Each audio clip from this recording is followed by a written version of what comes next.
ಬೆಡ್ಚಲ್ ತಗೊಂಡಿದ್ದು ಹುಲಿಗೆ ಬರ್ಬೇಕಾದ್ರೆ ಹೋಟ್ಲಲ್ಲಿ ಮೇವ್ ಕೇಳಿದ್ಕೆ ಹೋಟ್ಲು ರಿಯಾಕ್ಷನ್ ಹೆಂಗಿದ್ ಗೊತ್ತಾ?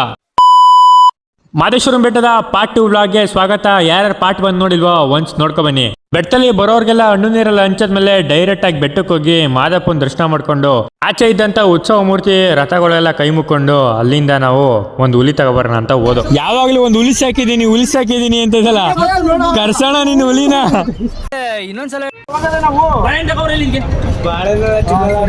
ವೆಜಿಟೇರಿಯನ್ ಇದು ಪ್ಯೂರ್ ಮಾದಪ್ಪನ ಇದು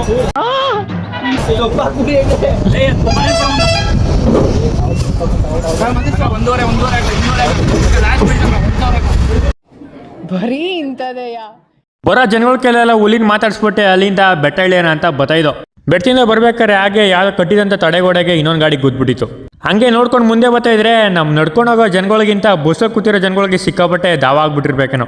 ಎಲ್ಲೆಲ್ಲಿ ನೀರು ಹಣ್ಣು ಸಿಕ್ತೈತೋ ಅಲ್ಲಿ ಎಲ್ಲಾ ಕಡೆ ತುಂಬ್ಕೊ ಹೊಂಟೋದ್ರಪ್ಪ ಜನಗಳು. ಬೆಟ್ಟದ ಮೊದಲನೇ ವ್ಲಾಗಲ್ಲಿ ಹಾಕಿದೆ ಅಂತ ಬಸ್ಸು ಆಕ್ಸಿಡೆಂಟ್ ಆಗಿದ್ದು ಇದೇನೇ ಅದು. ಬಸ್ ಮುಂದೆ ಅಂತೂ ಫುಲ್ ಚಿತ್ರಣ ಆಗ್ಬಿಟ್ಟಿತ್ತು.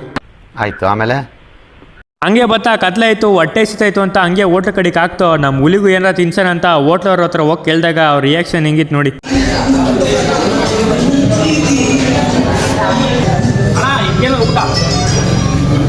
ಊಟ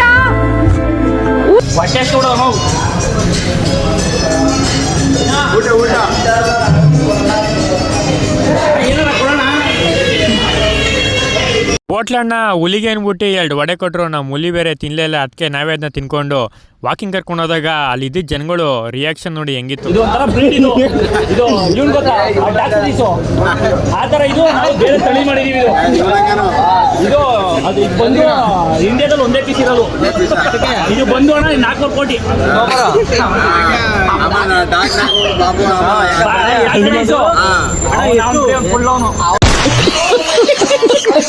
ಇದಾಗಿತ್ತು ನಮ್ಮ ಮಾದೇಶ್ವರಂ ಬೆಟ್ಟದ ವ್ಲಾಗ್. ವಿಡಿಯೋ ಇಷ್ಟ ಆಗಿದ್ರೆ ಲೈಕ್ ಶೇರ್ ಕಮೆಂಟ್ ಮಾಡಿ. ಓಕೆ ಫ್ರೆಂಡ್ಸ್, ಬಾಯ್, ಭೇಟಿಯಾಗೋಣ ಮತ್ತೊಂದು ವಿಡಿಯೋದಲ್ಲಿ.